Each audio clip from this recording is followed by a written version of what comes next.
So the next is Section 7.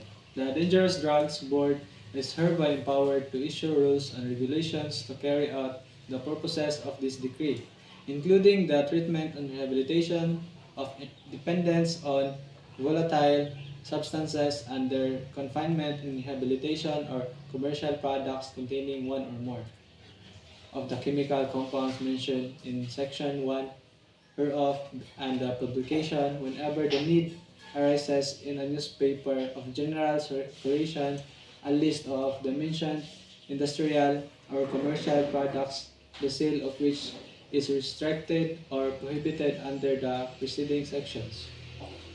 Section 8. This decree shall take effect immediately.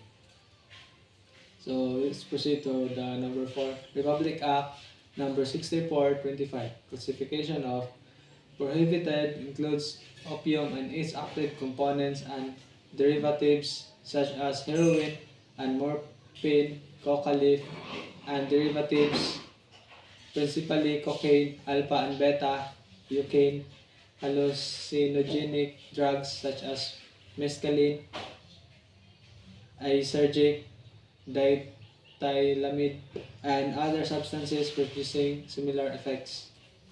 So, Indian hemp and its derivatives, all preparations made from any of the foregoing and other drugs and chemical preparations, whether natural or synthetic, with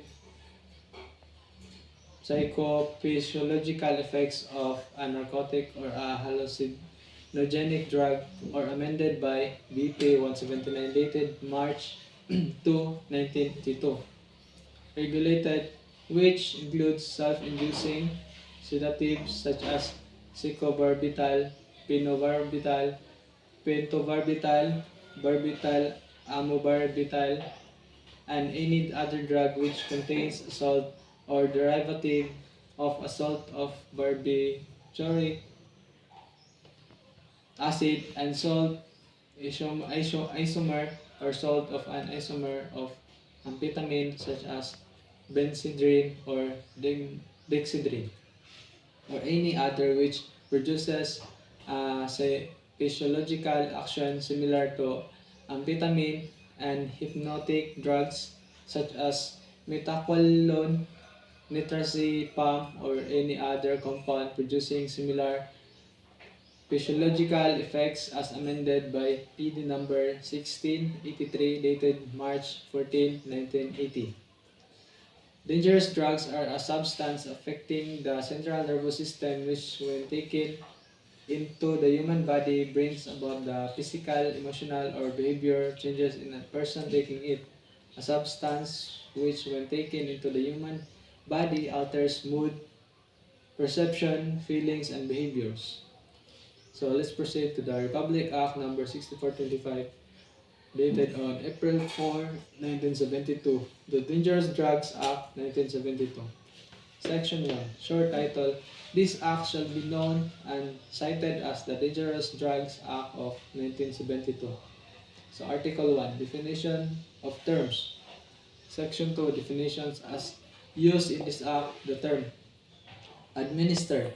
It refers to the act of introducing any dangerous drug into the body of any person with or without his knowledge, by injection, ingestion, or other means, or of committing any act indispensable assistance to a person in administering a dangerous drug to himself.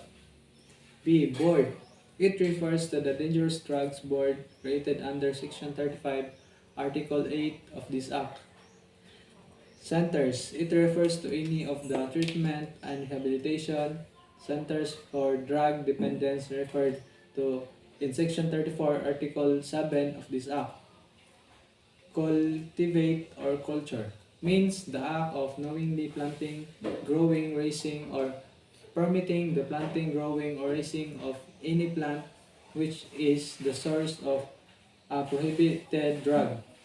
Dangerous drugs refers to either prohibited drug, which includes opium and its active components and derivatives such as heroin or morphine, coca leaf and its derivatives, Indian hemp and its derivatives, all preparation made from any of the foregoing, and other drugs, whether natural or synthetic, with the physiological effects of or a narcotic drug.